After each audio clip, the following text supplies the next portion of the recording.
ಕೊಪ್ಪಳದ ಬಿಜೆಪಿಗೆ ಟಿಕೆಟ್ ವಂಚಿತರಾಗಿರುವಂತಹ ಸಂಗಣ್ಣ ಕರಡಿಯವರ ಅಸಮಾಧಾನದ ಬಿಸಿ ತಡ್ತಾ ಇದೆ. ಬಿಜೆಪಿಯ ಅಭ್ಯರ್ಥಿಯ ಪರವಾಗಿ ಅವರು ನಿರಂತರವಾಗಿ ಪ್ರಚಾರದಲ್ಲಿ ಗೈರಾಗ್ತಾ ಇದ್ದಾರೆ.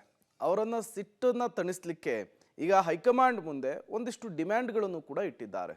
ಏನದು ಡಿಮ್ಯಾಂಡ್? ಬನ್ನಿ ನೋಡ್ಕೊಂಡು ಬರೋಣ. ಕೊಪ್ಪಳದಲ್ಲಿ ಮುಗಿಯದ ಸಂಸದ ಕರಡಿ ಸಂಗಣ್ಣ ಅಸಮಾಧಾನ.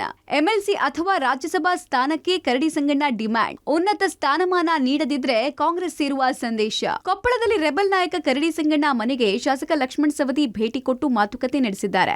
ಬಿಜೆಪಿ ಟಿಕೆಟ್ ಸಿಗದೇ ಇರುವುದಕ್ಕೆ ಅಸಮಾಧಾನಗೊಂಡಿರುವ ಕರಡಿ ಸಂಗಣ್ಣ ಸಹಜವಾಗಿ ಬಿಜೆಪಿ ವಿರುದ್ಧ ಮುನಿಸಿಕೊಂಡಿದ್ದಾರೆ. ಕರಡಿ ಸಂಗಣ್ಣ ಪಕ್ಷ ಕಟ್ಟದೆ ತಾವು ಬೆಳೆದ್ರು ಎಂಬ ಆರೋಪ ಆಯಿತು. ಜಿಲ್ಲೆಯ ಬಿಜೆಪಿ ನಾಯಕರೇ ಸಂಗಣ್ಣ ವಿರುದ್ಧ ಬಂಡಾಯ ಸಾರಿದ್ರಿಂದ ಕರಡಿ ಸಂಗಣ್ಣ ಅವರಿಗೆ ಪಕ್ಷ ಟಿಕೆಟ್ ಕೊಡೋ ವಿಚಾರದಲ್ಲಿ ಕೊಟ್ಟಿದೆ. ಇದು ಹಾಲಿ ಸಂಸದ ಕರಡಿ ಸಂಗಣ್ಣ ಅವರ ಅಸಮಾಧಾನಕ್ಕೆ ಕಾರಣ ಆಗಿದೆ. ಬಿಜೆಪಿ ನಾಯಕರು ಸಂಗಣ್ಣ ಅವರನ್ನ ಸಮಾಧಾನ ಮಾಡುವ ಎಲ್ಲ ತಂತ್ರ ಮಾಡಿದ್ದಾರೆ. ಆದ್ರೆ ಎಂಎಲ್ಸಿ ಅಥವಾ ರಾಜ್ಯಸಭಾ ಸದಸ್ಯನಾಗಿ ಮಾಡಿದ್ರೆ ಪಕ್ಷದಲ್ಲಿ ಇರ್ತೀನಿ ಅಂತ ಕರಡಿ ಸಂಗಣ್ಣ ಷರತ್ತು ಹಾಕಿದ್ದಾರೆ. ಅದಕ್ಕಾಗಿ ಬ್ಲಾಕ್ ಮೇಲ್ ತಂತ್ರ ಕೂಡ ಮಾಡ್ತಾ ಇದ್ದಾರೆ ಅಂತ ಹೇಳಲಾಗ್ತಾ ಇದೆ. ಈಗಾಗಲೇ ತಮ್ಮ ಅನೇಕ ಬೆಂಬಲಿಗರನ್ನ ಸ್ವತಃ ಅವರೇ ಕಾಂಗ್ರೆಸ್ಗೆ ಹೋಗುವಂತೆ ಹೇಳಿದ್ದಾರೆ ಅಂತ ಕೂಡ ಹೇಳಲಾಗ್ತಾ ಇದೆ. ಇನ್ನೊಂದು ಕಡೆ ಕರಡಿ ಸಂಗಣ್ಣ ಜೊತೆ ಕಾಂಗ್ರೆಸ್ ನಾಯಕರು ನಿರಂತರವಾಗಿ ಸಂಪರ್ಕದಲ್ಲಿದ್ದಾರೆ. ಕಾಂಗ್ರೆಸ್ಗೆ ಸಂಗಣ್ಣ ಅವರನ್ನ ಕರ್ಕೊಂಡು ಬಂದು ಕೊಪ್ಪಳದಲ್ಲಿ ಕಾಂಗ್ರೆಸ್ ಗೆಲ್ಲುವಂತೆ ನೋಡ್ಕೊಳ್ಬೇಕು ಅನ್ನೋದು ಕಾಂಗ್ರೆಸ್ ನಾಯಕರ ಲೆಕ್ಕಾಚಾರ ಆಗಿದೆ. ಹೀಗಾಗಿ ಕರಡಿ ಸಂಗಣ್ಣ ಅವರನ್ನ ಕಾಂಗ್ರೆಸ್ಗೆ ಕರೆತರೋದಕ್ಕೆ ಕಸರತ್ತು ನಡೀತಾ ಇದೆ. ಸಂಗಣ್ಣ ಕೂಡ ಕಾಂಗ್ರೆಸ್ ಸೇರ್ತಾರೆ ಅಂತ ಹೇಳಲಾಗ್ತಾ ಇದೆ. ಅದಕ್ಕೆ ಸಂಗಣ್ಣ ಅವರ ಆಪ್ತ ಲಕ್ಷ್ಮಣ ಸವದಿ ಕರಡಿ ಸಂಗಣ್ಣ ಅವರ ಮನೆಗೆ ಭೇಟಿ ಕೊಟ್ಟು ಮಾತುಕತೆ ನಡೆಸಿದ್ದಾರೆ. ಕಾಂಗ್ರೆಸ್ ಸೇರೋ ಮಾತಿಗೆ ರೆಕ್ಕೆ ಪುಕ್ಕ ಈ ಮೂಲಕ ಬಂದಂತಾಗಿದೆ. ಈ ಮೊದಲು ಕರಡಿ ಸಂಗಣ್ಣ ಜೆಡಿಎಸ್ನಲ್ಲಿದ್ರು. ಆಗ ಕರಡಿ ಸಂಗಣ್ಣ ಅವರನ್ನ ಬಿಜೆಪಿಗೆ ಕರ್ಕೊಂಡು ಬಂದಿದ್ದು ಇದೇ ಲಕ್ಷ್ಮಣ ಸವದಿ. ಇದೀಗ ಸವದಿ ಕಾಂಗ್ರೆಸ್ನಲ್ಲಿ ಇರೋದ್ರಿಂದ ಕರಡಿ ಸಂಗಣ್ಣ ಅವರನ್ನ ಕಾಂಗ್ರೆಸ್ಗೆ ಕರೆತರೋದಕ್ಕೆ ಮಾತುಕತೆ ನಡೆಸಿದ್ದಾರೆ ಅಂತ ಹೇಳಲಾಗ್ತಾ ಇದೆ. ನಮ್ಮ ಹಿಂದಿನ ಗೆಳೆಯರು ಅನ್ನೋದಕ್ಕಿಂತಲೂ ಹಿರಿಯ ಸಹೋದರ ಥರ ನನ್ನ ಜೊತೆಗೆ ಇದ್ದುಕೊಂಡವರು.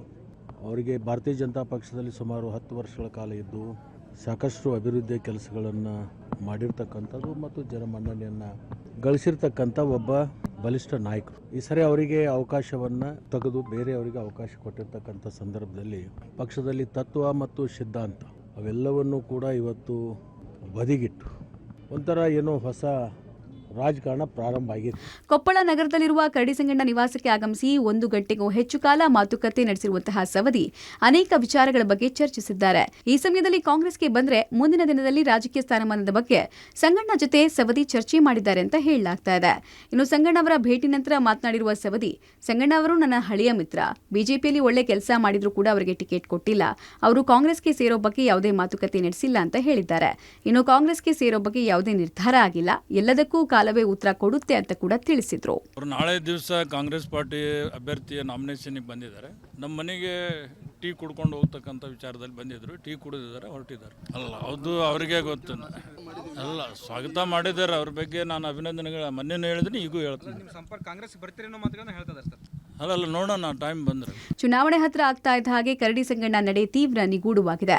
ಬಿಜೆಪಿಯಿಂದಲೂ ಕರಡಿ ಸಂಗಣ್ಣ ಅಂತರ ಕಾಯ್ದುಕೊಳ್ತಾ ಇದ್ದಾರೆ. ಅವರ ಬೆಂಬಲಿಗರು ಈಗಾಗಲೇ ಕಾಂಗ್ರೆಸ್ ಸೇರ್ತಾ ಇದ್ದು ಕರಡಿ ಸಂಗಣ್ಣ ಮುಂದೇನು ಮಾಡ್ತಾರೆ ಅಂತ ಕಾದು ನೋಡಬೇಕಾಗಿದೆ. ಮುಖಂಡ ಕತಿ, ಪಬ್ಲಿಕ್ ಟಿವಿ, ಕೊಪ್ಪಳ.